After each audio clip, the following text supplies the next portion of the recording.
How's it going, everybody? Welcome back to another episode of Shedcast, the shed hunting podcast for all things shed hunting. Today we got Trail Kreitzer from Go Hunt with us. So we're going to get some rundown on some of the latest from Go Hunt, talk shed hunting, and then see where else the conversation goes. Trail, thanks for coming on. Thanks Go for ahead having and me. introduce yourself. Appreciate the invite.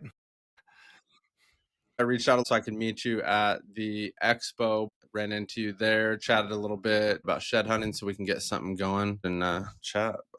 But since then, there's been some stuff coming up that we had a little bit of conversation about. Some of the most recent stuff, new bills coming out. One of the controversial topics we were chatting about a little bit, the SB8 most recent changes in Utah with some of the non-resident hunting fees, 100% increase. And from my understanding, that's for land acquisition, right? Or what's the purpose behind that? Yep, that was my understanding. That didn't really come through until after the bill was signed, but within a few days, the DWR put out like a public notice via social media and then also on their website. But basically, they said that they are trying to increase revenue for the purchase of public land for the specific use, and I'm reading it here. So specific use of protecting wintering wildlife populations. Said the legislature also allocated $50 million to the DWR specifically for the purchase of large land parcels to secure hunting and fishing on these properties in the future. So yeah, it was a little bit after the fact, if you will, but at least we have kind of some indication on what they plan to do with the increased revenue that could be generated from the potential sale of non-resident permits and hunting licenses. But they didn't increase any resident fees or anything, though.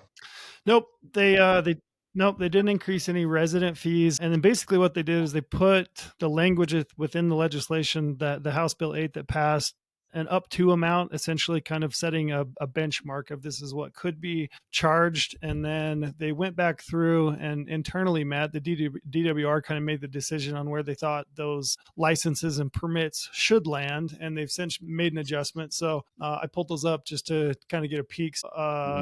An adult hunting license for a non-resident went from $120 to $144, which is a far cry from that 100% increase that was proposed in the bill. And then $34 for youth, up to $44 now for youth. Application fee per species would be a $5 increase, so that would be $21. So it's only up $5 versus kind of what was kind of laid out in the bill.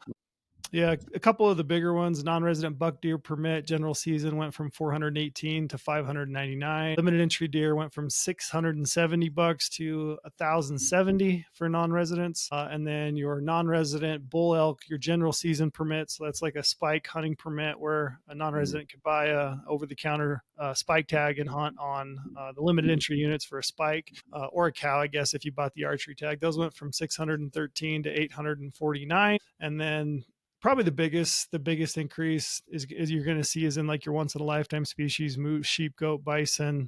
Those are going to be quite a bit, but then your limited entry bull elk went from $1,050 to $1,950. So almost $2,000. Okay.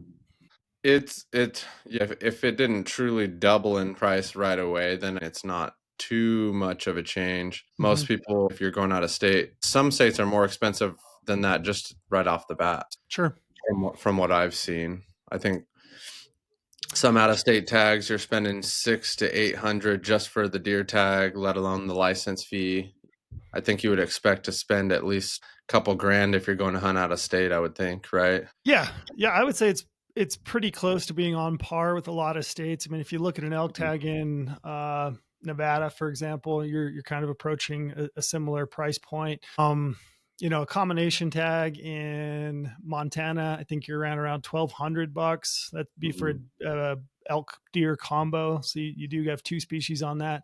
I think Colorado's about 850 something plus your license and your application fee. I did hear that New Mexico, they're going to raise their price going into the 26 year. So 26, 27, their regs. So I think that puts their tags, their high quality or high demand tags right around $1,000. So I would say it's pretty close to being on par with a lot of the states, kind of a market value. Yeah. And I mean, I think I said it before, states have to generate revenue to operate. And I totally get that. So it just kind of is what it is. Definitely. Arizona's even come out with, they have a short 1 week secondary draw that they just started recent in the last few years too, that I think generates quite a bit of money. So it starts up, I believe, April 2nd. It's an additional chance to draw some tags, runs for like a week, and then Mhm. that's it. So it's, I believe it generates like into the million range though when it comes to Mhm. additional conservation money, game and fish, all that stuff. So Yeah, most hunters support it, I would believe, you know. yeah, and most states allow you to purchase a point. So if you don't want to spend, so for example, in Utah, where that application fee is going to go from 34, I mean 20 up to $21 per species to apply for, you can still like apply for points during the antlerless time frame, which runs usually in June, first part of June. Wyoming has always allowed you to purchase preference points in the Mhm. summer time frame. Same with Montana. There are options where you can just simply purchase and kind of cash your preference points or your bonus points for future use. That is always on the table. And you got to kind of play those games. Utah is a state. I grew up in Utah. Being that I'm from Utah, we didn't necessarily always have the best over the counter opportunities or even opportunities to draw a permit every single year. So a lot of residents of Utah have always looked for out of state opportunities to hunt. In a lot of cases, kids' first hunt are out of state if you're a resident of Utah, because you can't really guarantee yourself a general season deer tag if you're a resident of Utah, even as a youth. You can still buy over the counter elk tags, like an over the counter spike tag or something like that, and get your kids out. Mhm. But a lot of kids' first bucks are non-resident hunt, hunting in a state like Arizona or New Mexico or Mhm. Wyoming or wherever it might be. Good states. That's interesting. I didn't even realize how much harder. Is that just based on the amount of people that are hunting there? That it's like kind of more difficult to draw tags? Yeah, it's just supply and demand, so we've had more people moving into the state of Utah. Just generally, the population of Utah has grown a lot over the years. I look, St. George, for example, I went to college my first couple of years down to what was Dixie State University at the time, but I went to school down there. But when I lived there in Dixie or in St. George, I guess, in the late 90s, I mean, if I go down through there, and I was just through there on the weekend, I took my kid to a basketball tournament in Vegas, but you drive through that city, I mean, it's completely changed. It's at Mhm. least doubled, probably tripled in size. Demand for hunting opportunities has gone up. I mean, certainly we've been a part of that. If I worked at Hunting Fool for a few years as well, and that's been around since the 90s. And with the information age, it's becoming easier for people to kind of put the puzzle pieces together to learn how to apply and how the preference point and bonus point systems work. And people have kind of cast their applications into the system to try to get an opportunity to hunt. So it's just getting increased, like demand's increased.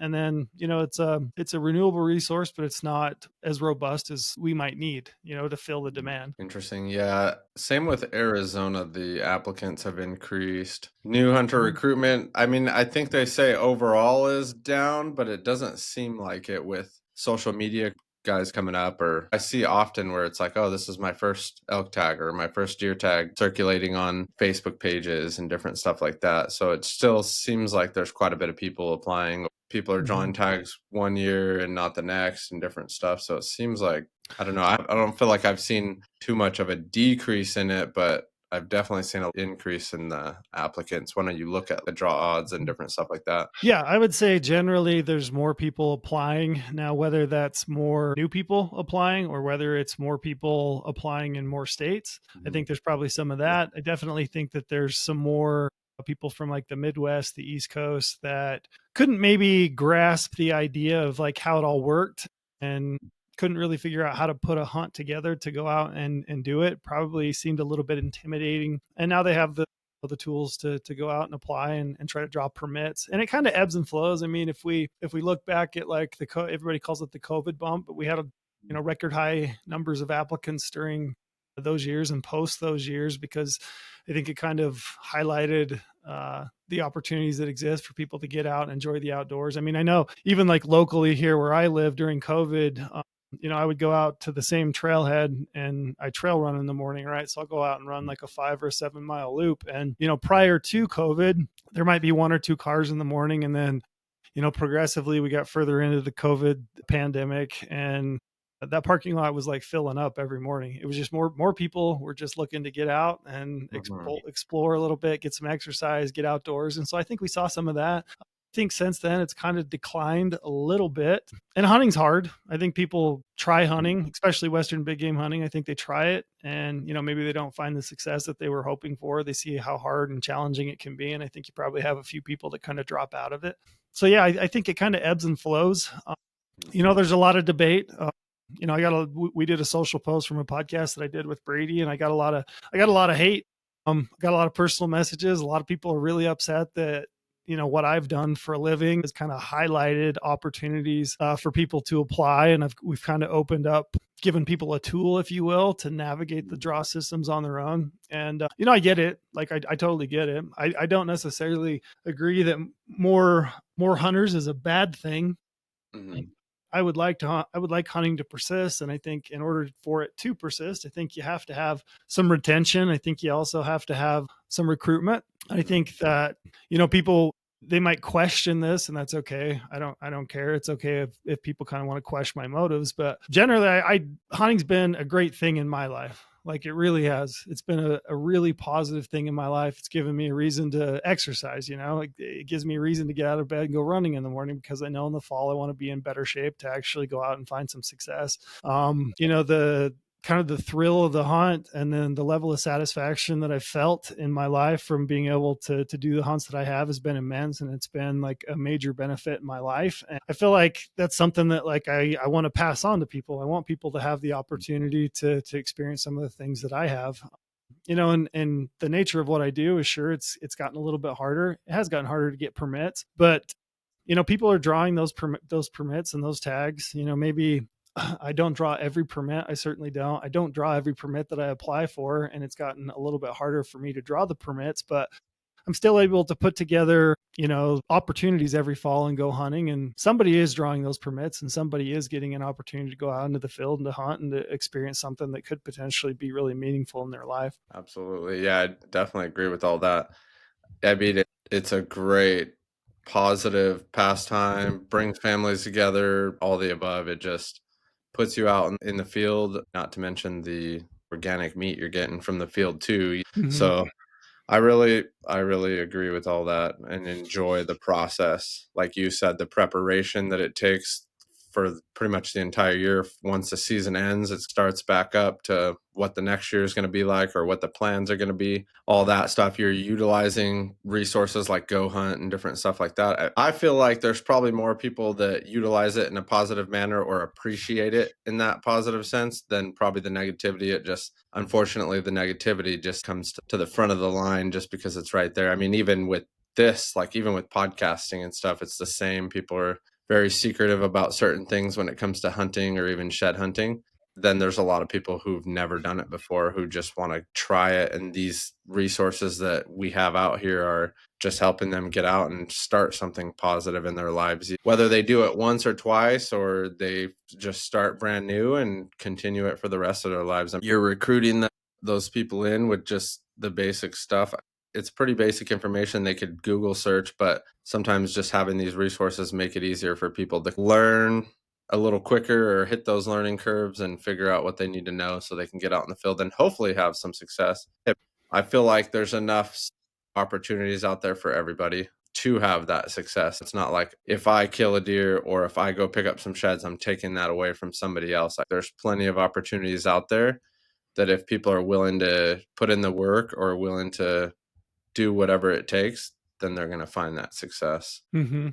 Yeah, I agree. So, I think the opportunities are out there. I don't feel like I've handed anybody, and that's the funny thing. I've had this discussion before with folks. If you look for the demand or the number of permits sold, probably in the last 10 years, 15 years, I would say it's increased, right? But if you look at harvest success, it stayed relatively close to the same in a lot of ways. I think that it definitely takes the work. I mean, somebody I've been guilty of this. Like I've had people reach out to me about, a buck or a bull that I've killed, and I've offered up intel to that individual, via DM. I haven't done it publicly, but you still have to go in and like do the work, right? You still got to do the research, still got to put yourself out there. You still got to be able to develop and have the skills to find success. And it's not easy by any means, but it's Oh, worthwhile, I think. I mean, for me, I've always found it worthwhile, and I mean, it's given me purpose, if you will. Like it's like you said. I mean, as soon as my hunting season's over,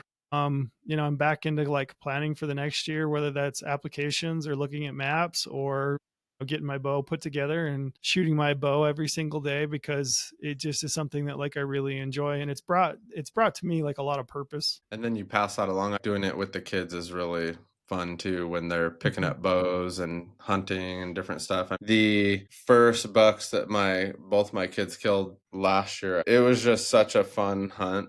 Just them together, they had a really good time. It wasn't too much pressure, all that type of stuff. It just really all came together pretty fun. And I've had some adults. I mean, my brother, my middle brother, never hunted. He hunted a little bit when he was a kid. When I was younger, he's quite a bit older than me, but he came into it within the last 2 years. Bought a rifle, bought a bow last year, and he's been shooting, and he's harvested a cow elk the last 2 years, and put it in the freezer, and he's finding some opportunity to get out and explore and have an adventure, and I think that's awesome. I think it's really cool that even as an adult, I mean, he's probably in his 50s at this point, like he can still put the puzzle pieces together and get out and find something that's like new and exciting to him at that stage in his life. Even just finding something in new areas is so Mhm. exciting. What are you doing at Go Hunt these days? What's going on? What's new there? So mostly what I do at this stage, I've been with Gohan about, I want to say it's probably 9 years coming up. Hard to believe, time flies. But Uh, mostly the podcast, so the Big Hunt Guys podcast, that's kind of my bread and butter.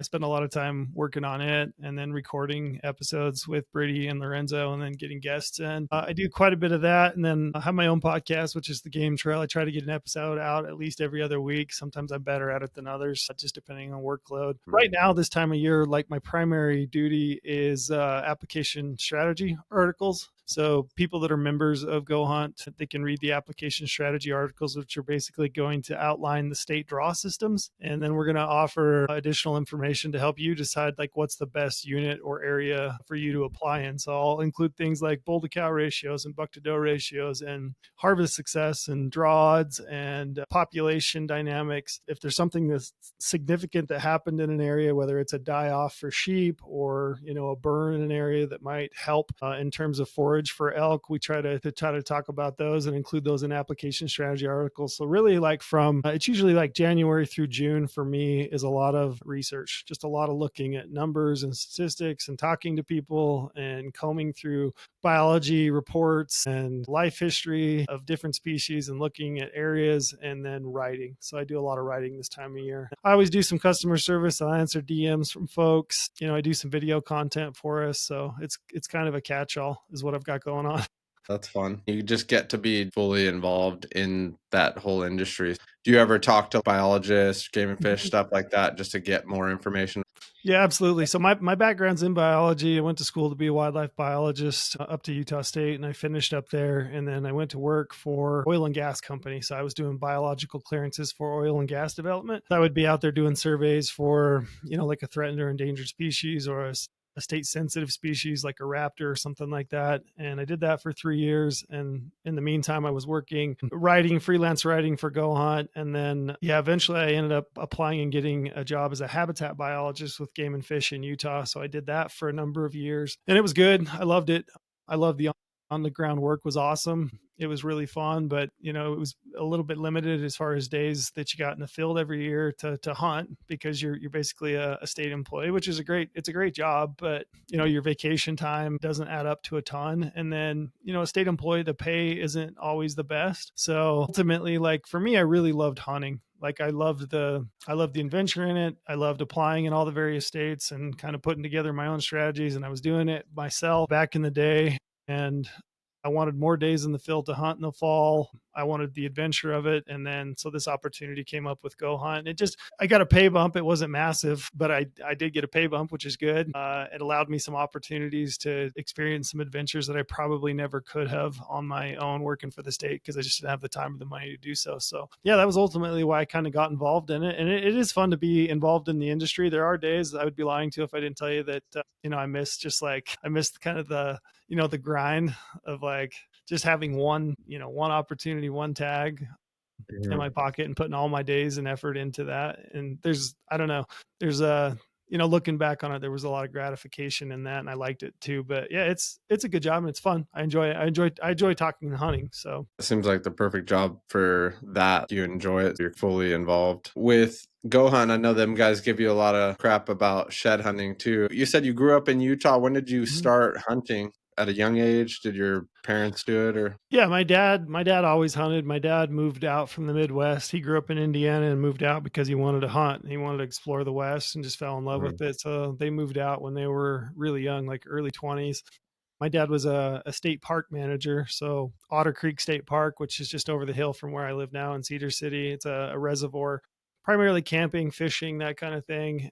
But mhm, we lived right in the heart of some of the best, mule deer and elk country in southern Utah. So yeah, we always hunted. My dad always went. My dad bow hunted every year. I think my first buck I killed, I was probably 16, I think, and at that time you could buy a permit over the counter, and bought a permit, and we hunted really hard. The first buck I ever shot was a 2 point. We hunted really hard back in the day. It's funny, it's interesting. I look back on hunting, as like a 16, 17, 18-year old. It was tough to find a buck. mhm, It really was. Like the 90s was tough for deer hunting, in my opinion. So I look at what I've been able to kind of do since then. I feel like my opportunities have gotten better. Like I've killed better bucks, and some of that comes with age and experience, and I get that. But mhm, it was pretty tough. It was pretty tough to find a buck. So yeah, I always grew up hunting. Grew up. My closest neighbor was a mile, so we lived in a rural environment. We mhm, had a river bottom that kind of run the bottom of the house, and I spent a lot of time just out roaming around through the sagebrush and running the river, and fishing on the lake in the summer and ice fishing. So it was an awesome upbringing for somebody that kind of developed a love for the outdoors for sure. That's what I was gonna say. That seems like a great way to get introduced to it for one, and then two, you're already just surrounded by it. Hmm. Yeah. When did you start shed hunting? I remember pretty vividly the first, I don't know if it was the first shed I ever picked up, but I remember pretty vividly like the first shed that I was like, oh, this is cool. So I picked Mhm, up, I had to have been about 14. We were hunting deer in southern Utah, and we made a big loop that morning. Didn't have any success, didn't kill a deer, and we were kind of working our way back to the vehicle, which is parked on the road. And we were hiking back through this big ravine, mostly like chest high, head high sagebrush at the time. And I walked onto like a pretty good 6 point elk shed, and I remember picking that up and just being completely fascinated with it. And there weren't a ton of elk back then, I mean, elk in Utah are a much more recent development. Like, they kind of come along later, like the late 90s. And then through the early 2000s, we started to get a few more elk, and it started to become more of a focus of people in Utah. But I remember picking up that first big elk shed. I ended up selling it to, my dad took me one summer to like one of these mountain man rendezvous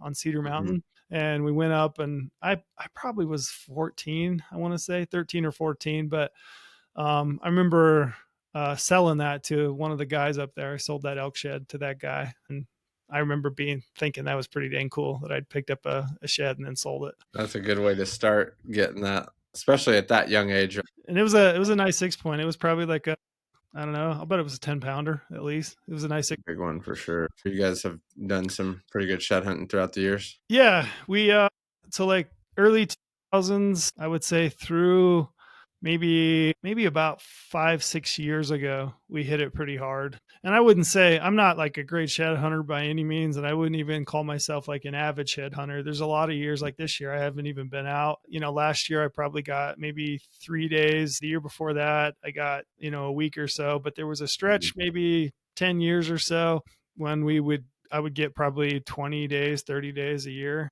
When I was mhm, going to school up to Utah State, I hit it really hard because I had a job as a janitor. I cleaned the spectrum. So if you're familiar with Utah State, the spectrum magic, right? It's like the heart of Utah State basketball. So I worked there from 3 in the morning till 8 in the morning and cleaned as a janitor, and then I stacked all my classes early in the morning. So I was done pretty much every day when I was going to school up there by like noon. And I would bail out and I would shed hunt. So I didn't have any kids at the time, and I did a lot of shed hunting when I lived at Utah State up there in Logan. And then summers, I was coming back down to southern Utah, and I was working for the wildlife biologist on the Fish Lake National Forest. And again, just being, young, not having any kids, I got a lot of time. So I hit it pretty hard back then. It was fun. I loved it. That's fun. Then everyone's schedules start getting super busy. How old are your kids now? My oldest is 19. My middle kid is 15, and my youngest is 12. So we're full on busy. Like every Yeah. weekend is some sort of event. This weekend I was in Vegas for basketball tournaments. I think I'm somewhere this next weekend for another basketball tournament. So it gets really Mhm. hard to find a weekend to pill out and, go find sheds. But every once in a while I'll grab a day, and I got some honey holes that I always try to hit. Yeah, that's the biggest thing for me is just getting the time for it. Brian from the Two Bucks podcast had recently asked me, "Do you have a shed goal?" Honestly, the goal I have is just getting the time to do it, just because of how busy I am with work and my kids' schedules and soccer tournaments and stuff like that. If I can get the time, I'm happy with it. I did a little bit of shed hunting last weekend. Did pretty good. Picked up like 5 sheds, found a deadhead, stuff like that, and covered like 19 miles in like 1.5 days. So just real quick, that was it. Just one full Mhm. day and then like half a day back down just to get busy or get back into the busyness. And then I went back to work for a day or two, then went up with my son to his school science camp. Mhm. And while I was there, I actually found a shed. And it Oh, wow. was kind of funny because when we were there, we were seeing deer. And one of the ladies was like, "Oh, yeah, one of the guests have found antlers." Well, they were doing a class on building shelters. So I just stepped away for a second. I started walking around and I could see deer sign everywhere. I'll just walk this way through these little trails and stuff. And I just hadn't even been walking for like a minute and a half, 2 minutes. And I can see an antler up under a tree. And I was like, no way. I was so Dang. pretty excited, but I was like, "Are you kidding me?" I'm like, I'm trying not to be thinking about shed hunting, and then Yeah. there's a shed laying under the tree. I Those brought are it the back, best. and all the kids, they were all excited, like, "What the heck?" My kids have taken shed antlers to show and tell. It's a pretty common occurrence. When my kids were younger in elementary school, that was pretty often that they were taking a shed antler, either a shed elk antler or a deer antler or something like that for show and tell. That was So, fun. My wife and my daughter went the year before together, hmm and so I was like, "You're not gonna believe what I just found," and they were just like, "Are you kidding me?" My wife's like, "I think the sheds are starting to find you." I hope so, but it's not always that easy, that's for sure. yeah, two years ago, has it been 2 years? Yeah, 2 years ago in the spring, had it been like April, I went out for a run, and I just like to trail run. I like to find like old, dirt back roads anywhere that's Mhm, that's close. Pavement's just hard on my knees at this point, so I don't run pavement mhm, anymore. So I just like to run dirt. But went for a run. It was a route that I'd run before, but I got to one point and the road kind of splits, and I was like, I don't know if I've been down this road in a really long time. So I peeled off and I just started down that road. I'd been running for, I don't know, 10, 15 minutes going down this other path. And there's this like little incline that goes up maybe 300 or 400 feet. And I was just slowing down, and I'd have probably never seen this, but I looked over and set of sheds laying pretty much side by side underneath a pinyon tree. And it ended up being a big set. It's like a, I don't know, mid 80s buck. But it was pretty funny because I ran the whole route back. I remember, which was, I think I ran an out and back. And I think the way back, it was probably 6 miles coming back. It was a long loop. mhm. But yeah, I'm running down the, dirt path with a, like a shed horn in each hand, which is pretty funny. Yeah. Those are always nice little bonus finds when you're not expecting it, and it Mhm. just there's something there. Yeah. I had some Uh, days when I worked for the Forest Service because I worked two jobs there. So I worked for the or the wildlife biologist, and I was doing like a lot of habitat work for him, whether it was like driving a tractor with a harrow behind it, or like a bobcat with a saw on the front that I was cutting down pinyon and junipers. And I would always pick up one or two that way. But for a few years I worked on the trails crew, and I found so many sheds just being observant, just going down the mhm, trail, just looking around. And uh, I remember one day, I think I picked up two sets and a single within about 400 yards of each other that way. uh, And they were all nice elk sheds. I think I picked up one bull was like 330. I think the other one was probably pushing 340, and then a single six that was a great six. So it's a great day. Five yeah, sheds in the matter of 300 yards. It was awesome. you're just at work and not really expecting to find them. I couldn't imagine that feeling. You're just like, one after the other. That's Just when it's keep going. fun. Yeah, when you hit a pocket where there's just been bulls living in it and they haven't really been bumped or disturbed and they've all shed within, a day or two of each other and kind of moved on and you walk Mhm. onto that, it's like Disneyland times 100. Oh, yeah. That's always the goal, finding that pocket. Mhm. That's funny. Do you have any plans to get out this year at all? I know you're pretty busy. Mm, I don't I don't it's not like I make plans, you know what I mean? It just like if I have a day yeah, if I have a day, like if and it seems like we're so busy with my kids' schedule and then with work Mhm, schedule and everything going on, it's like if I have a day that pops up, that I don't have a basketball game to go to or whatever, mhm, I'll just say, "Yeah, I'm gonna bail and go," and it's usually just like one day here or there. So right now I don't have any plans, but it's not to say that mhm. maybe, this coming Sunday I don't have anything to do and I don't just bomb out and make a day of it. Yeah, hit one of your little spots. Yeah. We just drove through Utah, actually just found my first shed in Utah. I'd never had an opportunity to really spend too much time there. Mhm. So we were driving through there. My kids' spring breaks was last week, and we had to do a tournament in Vegas. And so we kind of looped around southern Mm. Utah. So then I went and found a spot and just hit it real quick. And I picked up 4 sheds that day. I wasn't really Oh, wow. expecting it 'cause Utah just gets pounded. There's a lot of guys out there shed hunting, but I still have that mindset where it's just there's always something out there we Mm. walk right past, or people have covered it and maybe different times, whatnot, who knows. And I was having a good day and then it started pouring on me, so I had to call it. But it was more or less just first thing in the morning for a few hours where everyone's still sleeping in, and just see if I could find anything. If not, it's just a cool walk and somewhere Sure. I'd never been before. I love that sagebrush country. It's Mhm. it's always really good to me. Yeah. Yeah, I mean, if I counted up the number of days I spent shed hunting where I didn't find any, I'm sure I've got way more days in the field where I didn't find any than I did, Yeah. and the funny thing about it, I don't regret it at all. I mean, those are Mhm. days well spent, It's just Mhm. fun to get Mhm. out that time of year, get some exercise, stretch the legs, see some new country. I love the spring, and everything's starting to green up and, I don't feel like I've ever wasted a day even though a lot of days I haven't found any. Yeah, I feel that same way. Definitely nice to cover new ground in those days too. You're just like, hey, well, if you didn't find something, it's just another check off the box. Like, well, I've Mhm. been here. Are you driven by it 100 times and you're like, I need to get in there, I need to get in there, and then finally you do and you find something that's kind of helps put puzzle pieces together, I feel like too. Yeah. You brought something up that has me curious. I wanted to ask you. You brought up that like Utah gets pounded for sheds, and I wouldn't disagree with you, but I always wonder if like just the advent of social media, like is there a public perception that it's getting hit harder than it actually is? Like, and I don't do enough shed hunting to actually know like whether Hmm. there are that many more people out and about actually looking for sheds or if it's just the perception at this point because it's just so much more in your face. You're just seeing it. I feel like it's probably perception because I could feel that same way about Arizona, but I don't feel like that's true based on my own experiences.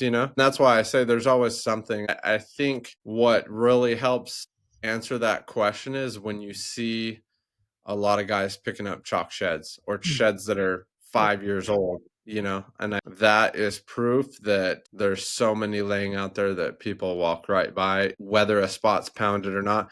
And honestly, I say that just because I had conversations, some of the guys that I've talked to out of Utah, and maybe that's more or less in some of these bigger areas where there's kind of more wintering areas Yeah. where there's a lot of eyes on certain few bulls or bucks every year. I don't really know, to be honest. Oh, It's yeah, like I probably haven't shed hunted enough days to really say. I know that some of my honey holes where I never used to see anybody and I could pretty much always count on going into that and like picking up one or two. I know that maybe mm, 2 years ago I came out, I picked up two. I just hit the road right before dark. I ran into a kid. He had 4 or 5 and I got to talking to him and I think he was like a single of like a group of 8 or 9 people. And to me, like my perception is like, oh, shit, there's more people, right? There's more people. But like reality is like those guys have been doing it. They just haven't been to that spot. And then that day mhm, they were, and they found mhm. a new spot. They ventured out and they found it. But yeah, I don't know. It's always interesting because I think it's an interesting conversation. Like it's interesting to talk about because I know some people that are like diehard, but they've been diehard forever. Mhm. Like I know probably 5 or 10 guys that every year are going to pick up a bunch of sheds, but they've been doing it since I was 18, you know what I mean? Absolutely. So I don't know if there's like just generally like other people, more people out there or not. I don't know. Yeah, I would agree with you on that. I would say it's probably more just the perception. People are gonna do it, they're gonna post about it, Mhm. and then you feel like they're out there every day, but that's not the case. In our case, we're so busy with family and work and different stuff going on. I may get 10 days out of the year or this early part of the year to go shed hunt. And some of these younger guys with no kids may be the ones pounding the hills, you know, but maybe there's only 10% of those. And that I feel like is the same exact way when it comes to hunting, Mhm. because you can have that perception, or I've heard it before, or you may have seen it on forums and whatnot, where people are complaining about, oh, you're talking about this or that, and then that's giving more people information. But you could give people a GPS coordinate to a bull, and that doesn't mean they're ever going to see it or kill it. You know, it's just Yeah. the nature of hunting, and just you're going up against nature, so that could change from a fire, from a Yeah. predator could send that thing out of the country. I just keep that mindset on me always. Is just there's something out there. There's bucks, bulls, sheds. Everyone has equal opportunity. It's just depending on who's going to keep going or what corner you turn, honestly. It probably ebbs and flows like everything. Like, you Yeah. and I, when we were probably in our early 20s, we were probably getting 30 days a year. And now Mhm. I'm in my 40s and I might get like 2 or 3. Whereas there's some 20-year-old out there that's probably getting 20 or 30. So it's like it's just changes, right? It's the Yeah. seasons of life. That's what's funny when I talk to some of the young guys. I'm like, just wait, you'll get your turn. Yeah. Yep. Yeah, which is That's good. fun. It's all good. I mean, it's good. I mean, I'm grateful. I look back, there was a lot of really good fun memories that I have from those Mhm. days, just going out camping with buddies and doing overnighters and sitting by the campfire and doing like tinfoil dinners and seeing what everybody picked up. And I remember when I went to Utah State, I remember snowshoeing in across this great big, I mean, we got so deep in there that we wanted to get into this big south facing slope. I think there was probably 4 or 5 of us, and we got all the way over in there. Picked up a bunch of elk sheds that day, and then got to a point where it was like we can't actually make it back to the truck. Like, there's no way. Like, it'll take us forever. So we ended up hiking out the bottom of the canyon into town. Nobody had a cell phone on them at that point, so the only thing that we could do was hike to the gas station. We scrimmaged, kind of, went through our pockets to find some change. Ended up calling my wife at like 1:15 in the morning, and Oh, yeah. via the payphone, and she had to drive over the mountain and pick us up. She gets over there. We've been sitting in the freezing cold outside this gas station, just absolutely just frozen. But we had probably 10 or 15 elk sheds and just being happy as could be. But I Oh, love I that kind feel of stuff. It's fun memories. Yeah. I feel like every single shed hunt or even hunt too, it just brings new challenges, new memories, and just Mhm. different, whether you're in the same place year to year too, just new memories, cool stuff. Yeah. That's what I'm doing, a shed hunt here in a couple weeks with some guys that are coming from out of state into Arizona. So I was able to kind of tag along with them. And kind of put in my 2 cents on some of the information. But I'm looking forward to that because I'm hoping everyone gets to pick up some stuff too. That would be really Mhm. cool. So we'll see. But that'll be a cool kind of thing to go through. The camps, like you said, the end of the day when everyone's kind of talking about either what they found or what they saw, Yeah. will be cool. Yeah, So it's fun, man. It's I don't know, there's something real magical about, hiking around all day and being wore yeah. out, and then you walk onto something and you glass up an elk shed laying there and you get to go over there and pick it up and handle it. And I don't know, man, it's fun. I totally get it. I Those guys like to give me a hard time, but I totally get it. I understand it completely. I'm fascinated Yeah, with it. it's fun. It's challenging, and then all of a sudden, boom, there's a reward. Last week, I think I was hiking for about 2 hours before I finally got into a shed, and I'm like, man, we are just deep in the sign. Mhm. And just kept going, and then just turn a corner, and I was kind of following some bones because anytime I see bones, it's like, all right, what's that? You want to check it out a little bit just to see if there's anything at the end of that. And I was walking through, look up, boom, see some tines sticking up, and I'm like, a couple hours in, but I was super excited. It just turns like that. It just Yep. energies levels skyrocket, and you're just ready to go again. That turned out to be a pretty good day. Picked up another brown after that. I had a bull When I was going to Utah State, we had some bulls that we were watching, a buddy and I. And one morning, I got out and I ran out before class and glassed up on the face, and I could see he was with two other bulls, so three bulls total. And he had three horns, actually three antlers. So he had regular 6 point on both sides. The one was a little seven actually, so it was 7 by 6, and then he had a third antler that like grew out between the two, like almost out of Wow. his forehead, and it kind of came out and doinked down in front of his nose.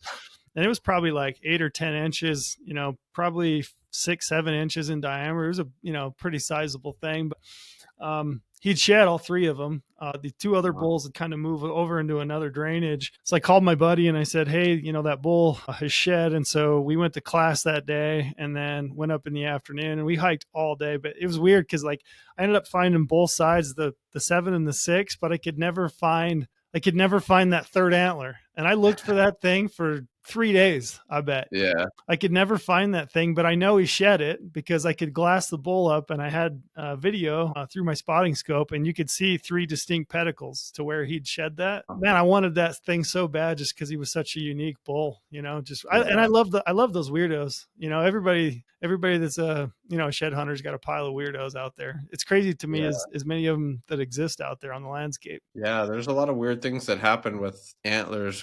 Sometimes like in that case, like a weird kind of pedicle or some sort of offset or something happens during the velvet phase that causes it, some sort of infections, just weird stuff happens and the antlers just come out insanely funky. Did you see that one at the DC Outfitters booth at the expo this year? I don't think I did. That one was, I think I posted it on my page, but the elk, they were saying something may have happened during velvet. They were like, we don't know if like a fly got in there or something, but it was massive to begin with. I mean, the bases, the weight on this thing, and then about halfway up, it almost looked like they were broken and then like stuck back together. And so it was like even bigger. It looked like a trunk of a tree. Like people would walk by that thing and think it was like a stick, like a Yeah. trunk of a tree, just because of how big it was. It was crazy looking and it was heavy, heavy. Every I once in wonder a what while that you'll see those. It almost looks like an acorn, right? Like it'll be normal I've seen diameter and them. they'll grow up and like you see it in tines on deer. They'll like Yep. acorn out. And I don't know what causes it exactly. I don't know if it's like they bump it in the velvet and break it and it just recalcifies as they're in Yeah. that process. But I mean, that's what makes antlers so cool, right? It's just all the different configurations. And I mean, my wife thinks it's crazy, but piles of sheds I could still pull out and I could tell you, like where I found it and what bull it was. And, Oh yeah. every one of them is unique, even though a lot of them are just like a straight 6 point, they're all different. And that's what's cool about Yeah. them. I do that same thing. I'll be able to just pick them up off the shelf and be like, oh yeah, I found this one over here and this one over here. It's just funny Yeah. to do that. And people are like, I don't even understand how you do that, but I don't know. It makes sense to me. Yeah.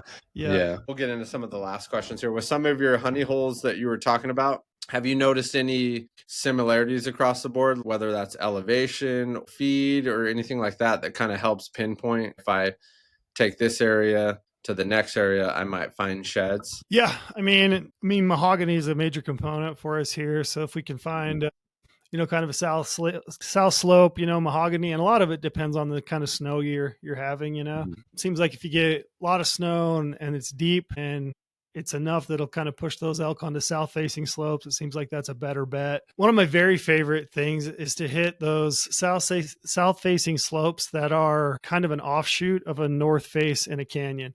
So if you got Mhm. a canyon, you got the north side, and then you've got like a little pocket in that north face where you've got a south facing slope, and it might be, not all that big, but if it's got a little bit of open ground, it's got some mahogany, maybe some sage, kind of a grass component. That's primarily my very favorite. And Mhm. when I look at a landscape, I look at those pretty closely because I think they have a tendency to just like hold elk. And I don't do a lot of deer shed hunting anymore, but elk is kind of my favorite. So I'm often looking for elk spots. But that's probably like one of my best tips, if you will. That seems like a pretty good one too, especially because yes, they're going to spend a lot of time on the south slopes, but then also they spend a lot of time in those north faces Mhm. too. And if you've got the best of both worlds right there, like you said, hold them right in that little pocket. Yeah, ridge lines are awesome. I like running ridges, south facing, obviously, and then Mm, like I said, those little south facing pockets that are on a main north facing face have always been right. good. That's an interesting one, but it makes perfect sense. Well, I appreciate that. We can start wrapping up. How could let everybody know how they can find you and your podcast? I've listened to a lot of those episodes. I'm a pretty Sure. avid podcast listener in general. I like Yeah. it. But plug it in so everyone else can find it and socials, stuff like that. And then obviously Go Hunt's a big thing. So most people know where that is. Yeah, just the main page is just gohunt.com. You can visit the main page. A lot of the front face of the page is like news articles, tips, tricks, video links to any kind of video content that we might do. Our YouTube page, you can find it on YouTube under just Go Hunt. We do the podcast on, we put that out there. We also put it out on other podcast platforms, whether it's Spotify or Apple Pod or whatever. Mhm. So yeah, that's the Big Hunt Guys podcast. And then my podcast is the Game Trail. And then I'm on Instagram. I'm on Facebook too, but I very rarely check Facebook. I don't post on Instagram. I haven't posted in probably a year, but you can reach out to me if you want. If you got questions, yeah, you can just DM me. Is probably the easiest via Instagram. Awesome. Well, I'll let you get going, but I appreciate you coming on again. Hopefully, we'll run into you guys again sometime soon. Yeah, And next time I'm up in Utah or something, I'll hit you up and see if I'm somewhere close to you. Maybe get out for a yeah, day or something. That'd yeah. be pretty cool. Hopefully I can get a day. If I can get a day, my favorite now is to, like, get my kids. Get them a day. A few years ago, I took my two of my kids, and I hit a spot that I thought I'd wanted to hit, that looked good to me. We got there probably mid-afternoon, pulled out the spotting scope, looked up in there, and I could see probably two or three bulls that had shed, and they Mhm. had moved further up into the drainage. And we camped that night, got up the next day, and we ended up picking up two sets. But that was the Awesome. most, it was so fun to watch your kids pick up sheds, just get Yeah. hooked on it. It was way fun.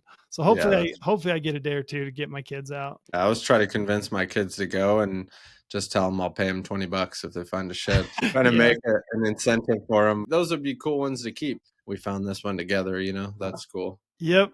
Yep. You got to have a keeper pile. Everybody's got a Yeah. keeper pile. And that just ties the memories right together. All right, Trail, I appreciate it.